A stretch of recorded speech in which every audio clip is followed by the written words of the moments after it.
All right, so first thing I'd like to say is rest in peace to Nipsey Hussle. Very, very, very sad moment for a lot of people in the world. And I just want to say, to be honest, I can't name any of your song off the top of my head. I can't name any of your songs. And that's me being honest. I'm not gonna try and lie like, oh, I've been a fan. No. However, I can say that I respect you as a man because of what you stood for, because of the things that you did for your community, because of the steps that you took to becoming who you were, and also because of a lot of positivity that you put out there and things that you did to help people and also bring awareness to a lot and reduce violence in your community. And for that, you're going to live forever. Like, people are going to remember your name. People are even going to name their kids after you. And you're right up there next to the greats like Tupac and other people that have not just what makes Nipsey so different is that he not only talked, he actually walked the walk. You know, he put actions behind his words. So he is going to live forever and alive, and he's going to live forever. Let's just put it that way. So rest in peace, rest in power, and peace and love to your family. So this video is going to be a little bit different, but I just want to say that take a deep breath if you have to. Take a deep breath if you have to, because I'm going to give some information that's going to be new to a lot of people. But I want you to ingest it, digest it, process it before you even react, right? There's this thing called cognitive dissonance. It happens to everyone, black or white, don't matter who you are. It's pretty much when new information has been presented to you, regardless if somebody's giving you facts or not, and you still choose to not believe it. Okay, that's pretty much, that's how a lot of people are. That's how humans are for the most part, until you grow, until you get a level of consciousness, or until you're able to take a second and actually try to think outside the box, or try to entertain the idea that what that person is saying might actually be true, and not just react with feelings and emotion. A lot of people go through that. Right? I used to go through that. Now what I try to do for the most part is I try to take a second before I speak, and if somebody's telling me something new, right? For example, first time that your parents told you Santa Claus wasn't real, you probably almost slapped your mom, or probably almost body slammed your dad, like, no way you're gonna tell me Santa Claus isn't real. Santa Claus is not real, right? So first time you heard it, you were like, oh hell no, there's no way, because you've been hearing it for years and years that Santa Claus is real. So immediately your body is like, nah, something is off with this situation, right? So that's what it is. So now let's move forward. So a few things that I'm going to talk about. I'm going to share with you how I felt and the thoughts that crossed my mind the moment I heard about the shooting of Nipsey Hussle. Then I'm going to talk about different aspects of it. People saying it was a conspiracy, people saying it was black on black crime, or gang violence, or people saying it was his time to go, right? What I'm gonna do is give some history lesson on why some people like me thinks that there's some kind of conspiracy or there's something fishy around that. And then after that, we're going to look at the case together. We're going to bring up some of the facts together, and then we're going to try and use our common sense and put some things together. Okay, so quick history lesson. J. Edgar Hoover, who was the director of the FBI in 1968, he said that the Black Panthers were one of the greatest threats to the nation's internal security. They had a few programs under the FBI. A few of their objectives were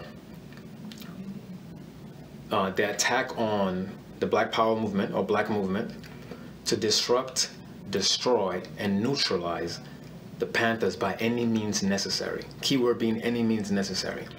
And also, another objective was to prevent the rise of a Messiah, or like a savior, right? A rise of a Messiah that could unify and electrify the black people. So right there, the head of the FBI, right, is telling you they're pretty much willing to do anything, go through any lengths to make sure that black people don't unite and to discourage black people. That's the head of the FBI, who has the power to do a whole lot of things. So now hold on to that. And I'm going to tell you why I gave you that information. So the reason why this Nipsey Hussle situation hurts a lot. If you've been on Instagram or social media lately, everybody's posting it. Everybody. This is like a big thing. Like, he was touched by a lot of people, right? A lot of people. And the reason why some people like me would tell you that it's a conspiracy or something going on is because America or United States government has a history of taking out black leaders or having something to do with the downfall of black people. So I'm going to give you 3 people or 3 situations when there's facts and proof that the government does this. First, we're going to look at the great Martin Luther King Jr., right? Let's look at that first. Actually, you know what? Before I do that, let's talk about how I felt the moment I heard Nipsey Hussle was shot. So, immediately I heard that he was shot. The first thing that came to my mind was, I know he was working on a Dr. Sebi documentary. And damn, that might have something to do with it. And some other people's response was, oh, here goes this black activist, or here goes this guy talking conspiracy. You know, all the information is not even out yet. People were saying, oh, it's black on black crime, it's gang violence, and so on. I was just saying that was the first thing that came to my mind. I said it might have something to do with it. I never said that I was sure. Now, here's how you know when the media is trying to control people. I think it was TMZ that broke the news. When you go to TMZ website, when I went to TMZ website, first link was Nipsey Hussle shot, blah, blah, blah, blah, blah, blah. A link right below it, they stated that he's in a gang, he's a Crip, he's still affiliated, even though he works with some people in a gang, and that he was in some kind of gang scuffle last year. What does that have to do with him being shot? You don't know if it has anything to do with any of that. Why is this great person, why is he shot? And the first thing they can link to it is automatically they're linking gang. They're linking some kind of gang violence to it.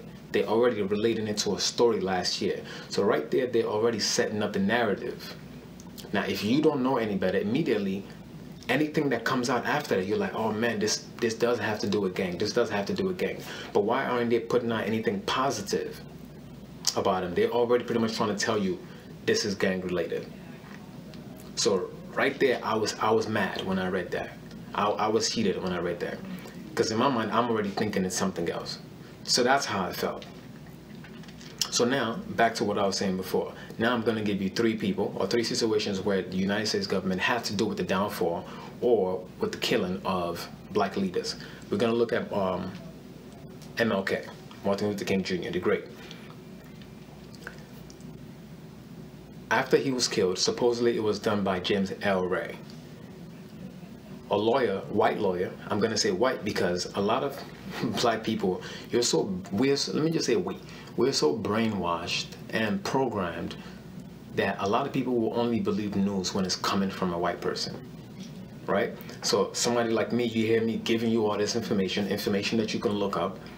You're like, nah, there's no way he can know all of this. There's no way that it can be true. You know, I want my news from a white person, you know? So William Pepper, who was a white lawyer, after Martin Luther King was shot, 30 years later, I think over 20 years later, he sued on behalf of the King's family, and he won. He was able to prove that the United States government conspired with the killing or the assassination of MLK, and also able to prove that James L. Ray was not the shooter.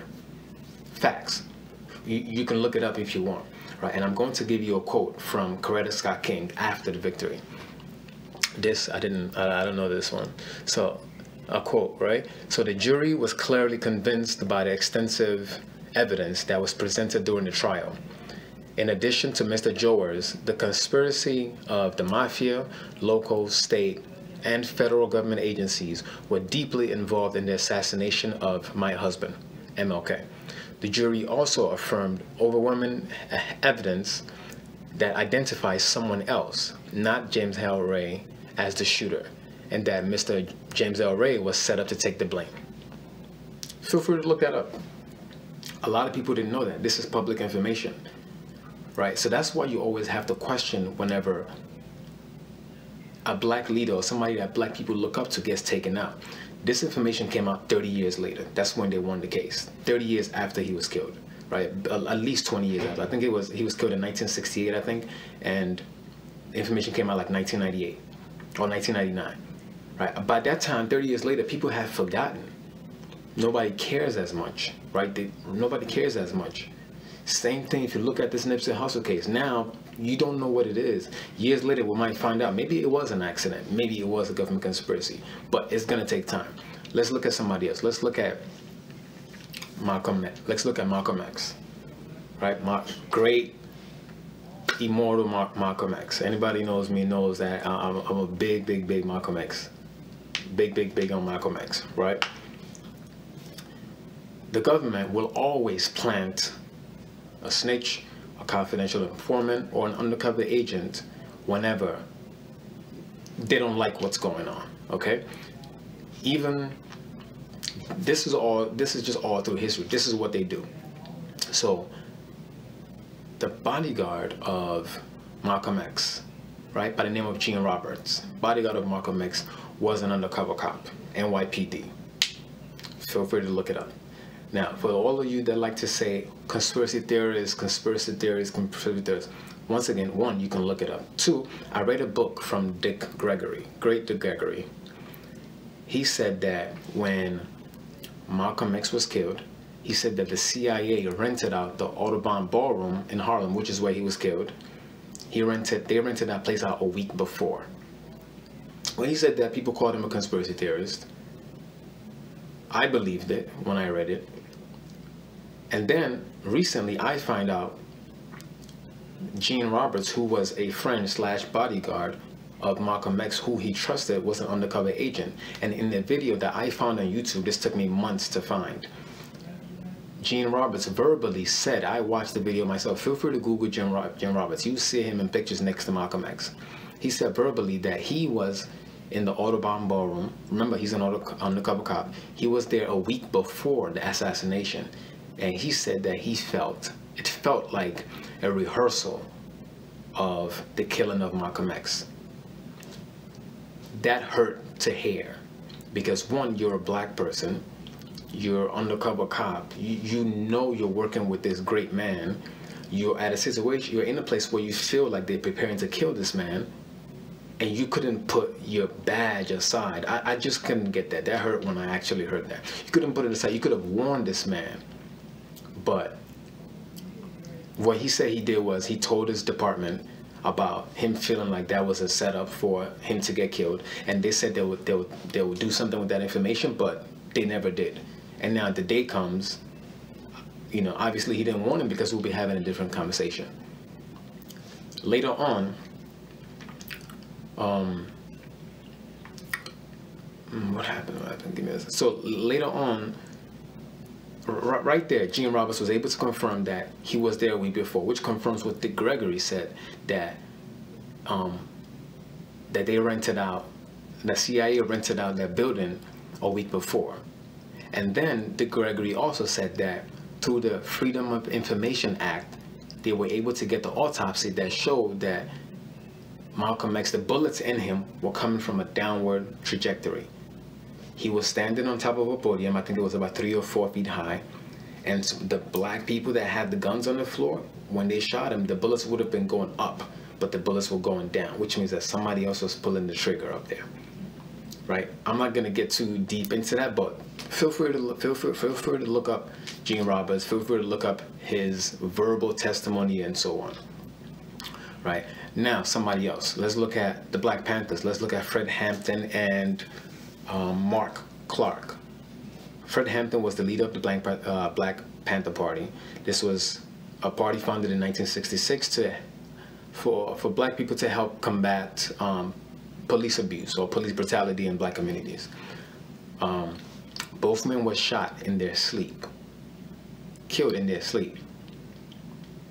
About over 90 bullets were shot. The police claimed that it was a gunfight. Ballistics evidence later on showed that the police fired 90 shots. Only one shot came out of the room. How were they able to get a search warrant, or how were they able to kill these two black men? They also had an undercover, no, they had a snitch this time. They had a snitch who, I forgot his name. I don't even think I have that here. I forgot his name. So this snitch was able to infiltrate the Black Panther Party, and up to the point where he was their chief of security. Up to the point where he was the chief of security. So that's the thing about black people, or I don't know if I want to say people in general. Sometimes the amount of brainwashing and programming and just all the damage that has been done, sometimes we don't even see when they're using us to play against each other. And that's why you have to be really, really careful of your surroundings, because somebody in your group can be your downfall. Somebody in your group can snitch on you because they don't stand for something. So you got to be really, really, really careful. Once again, these are facts. You can look it up. Now, this snitch, eventually, a lawyer by the name of Jeffrey Haas, right, on a book called How the FBI and the Chicago Police Killed a Black Panther, right, he was able to prove that it was also another conspiracy in how these men were killed. The black man that snitched on him, later on, I think years later, he committed suicide. I mean, how could you live with yourself with participating in something like that? Later on, he ended up committing suicide. Oh yeah, his name was William O'Neal. Yes, William O'Neal. So if you want to look that up, feel free, William O'Neal. And they even gave him a bonus for the information that they gave him. And supposedly he was there until a few minutes before the raid happened, and then he left, and that's how the police got there, and they killed these men while they were sleeping around 4 a.m. in the morning. Like I said, Jeffrey Haas also went to court for this, and he won. Right? Look up that case if you want. Look up the book if you want. That the United States government has something to do with it. Now, here's one thing that I forgot to mention about MLK. Dick Gregory also said that when MLK was shot, that he survived. He said that when he got to the hospital, a nurse that was in or trying to keep him alive, she was ordered to leave the room. And while she was leaving, she heard doctors spitting on Martin Luther King Jr. They were spitting on him while this man was trying to, you know, stay alive. And he was suffocated, and that's how he died. Right. Now, Dick Gregory said that. They called him a conspiracy theorist. This news recently came up, maybe about 2-3 months ago. You Google it, you can find it. It recently came out, and now it's white people giving you the news, so now black people will probably believe it. Dick Gregory is black. So now it's white people giving you the news, and now more people will probably believe it. But when he was saying it, he's a conspiracy theorist. So right there, you see different things. Like, it's not always conspiracy. When people are saying, yo, that's a conspiracy, it's because these things have happened. Like, we're not just saying these things out of thin air. When you know a lot of, you know, I'm just gonna leave that part. So now, let's look at Nipsey Hussle. Let's look at all the information that has come out. And let's try to use some common sense to it. And let's see if it is something fishy. Let's see if it is. At the end of the day, you come up with your own conclusion. I'm just going to present to you all the facts that I have. All right, so witness number one, right? I put a few things together. Witness number one said that Eric Holder, some guy named Shitty, right? They said that he came in. They said that he shook hands with. Well, this is witness number one saying that Eric Holder came in, shook their hands, shook his hand, shook Nipsey Hussle's hands, introduced himself as a rapper, and then he went out to get some food. The killer went out to get some food. The witness left for about 3 seconds. If you see the video online, the guy was pretty certain he left for only 3 seconds. He left for about 3 seconds. Then the shooter came back and shot him. Now, there was a narrative going on saying that,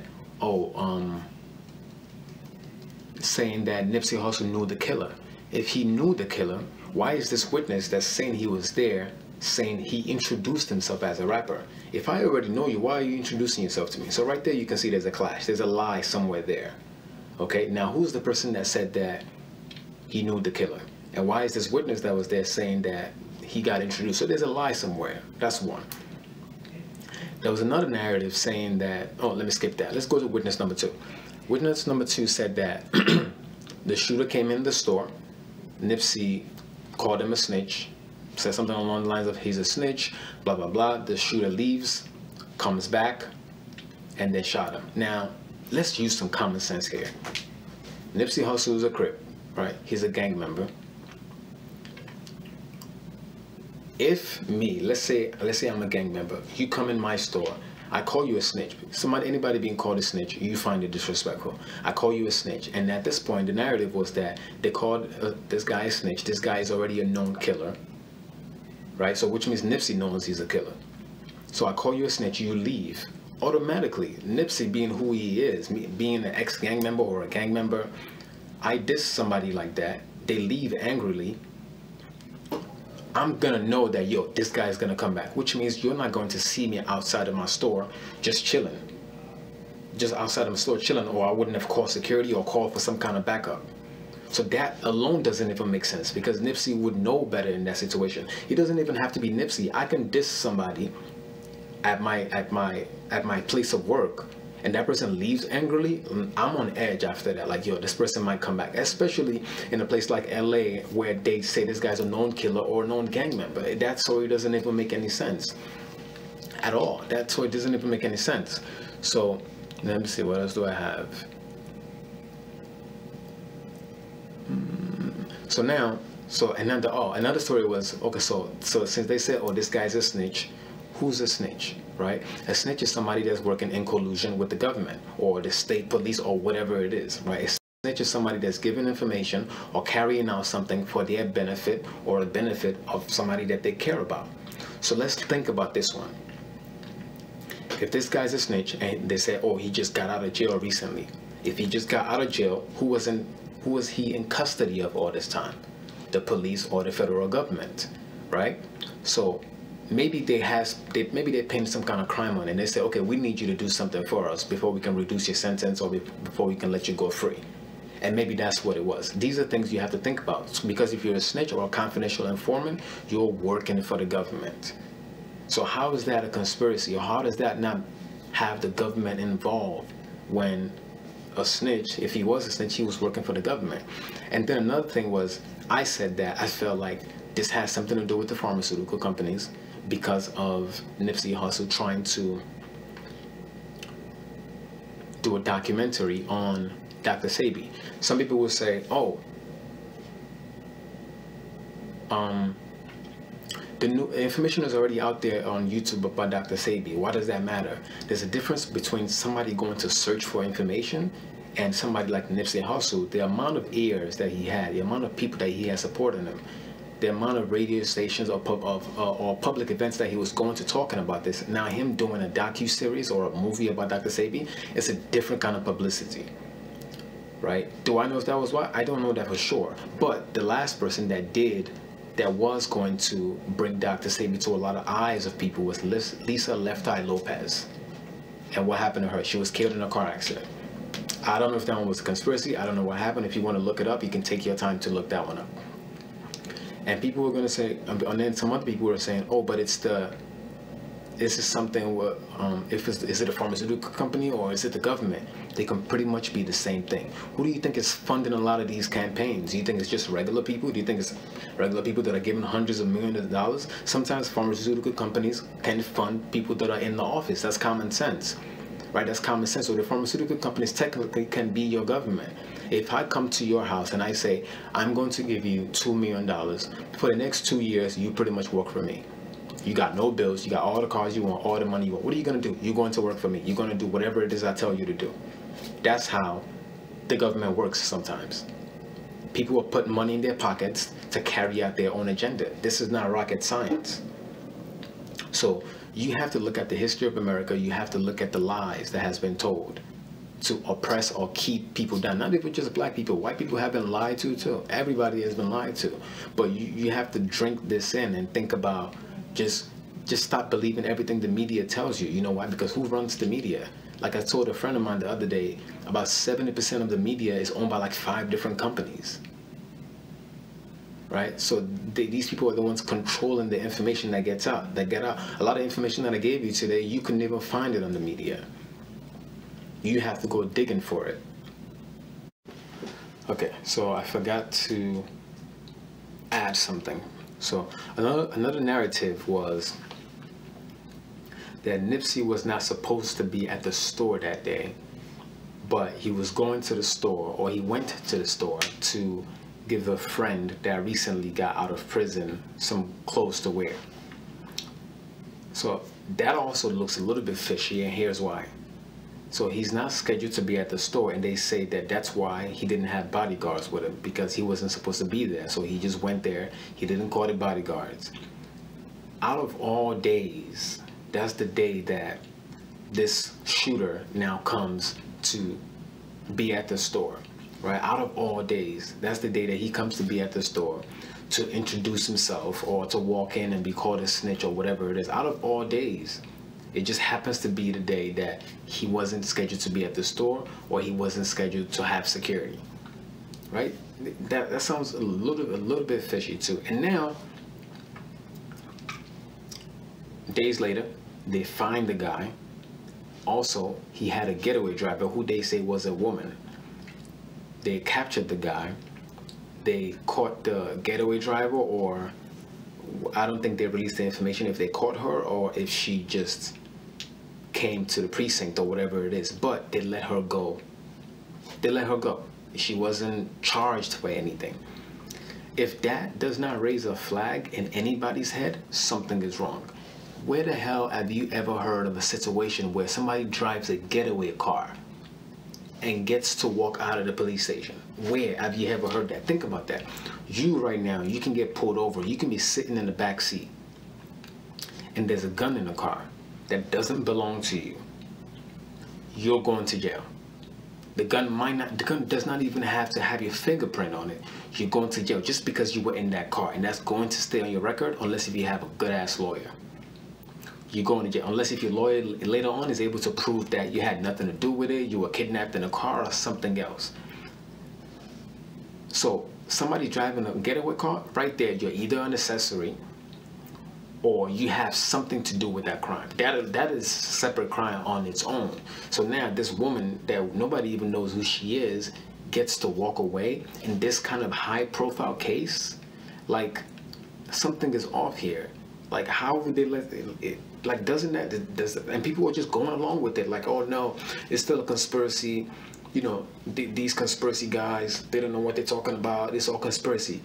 How? That didn't ring a bell? Now, and now we find out, I think recently, or like yesterday, we find out that it's his defending lawyer that's going to be defending Shitty or Eric Holden, whatever his name is. I don't even feel like mentioning his name anymore. It's going to be the same lawyer that was prosecuting O.J. Simpson. O.J. Simpson's case was like the Super Bowl around when it was happening. It was like the big thing going on.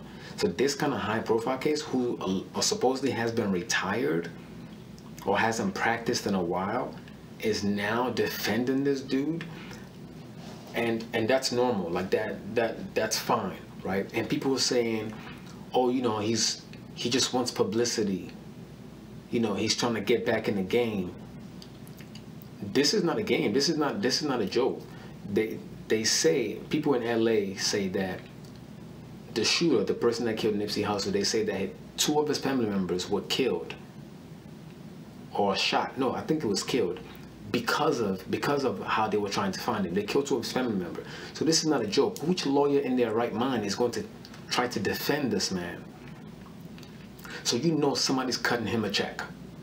Right there. Somebody's cutting him a check, or there's something deeper that we don't know. So now you got a black man that killed a great black man, and now you got a black man trying to prove that this black man that killed this great black man didn't do it.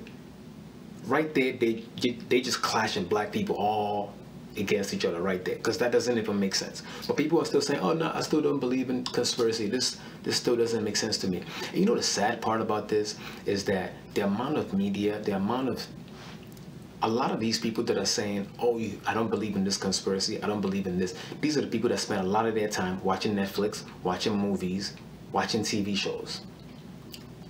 And the thing about America is, they'll put a lot of things in your face. The best way to hide a lie is right in front of you.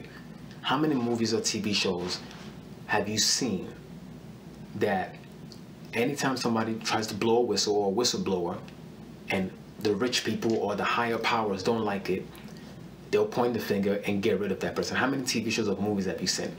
And how many times have you seen it where they'll say, make it look like a homicide, make it look like a suicide, make it look like something gang related, or a lot of movies and TV shows, a lot. So do you think that this is just for entertainment? Do you think that this is not stuff that happens on a, this is not things that happen? Do you think they're just doing it to entertain you? A lot of these things are from actual events. So you sit there with your popcorn and you believe in, let me relax.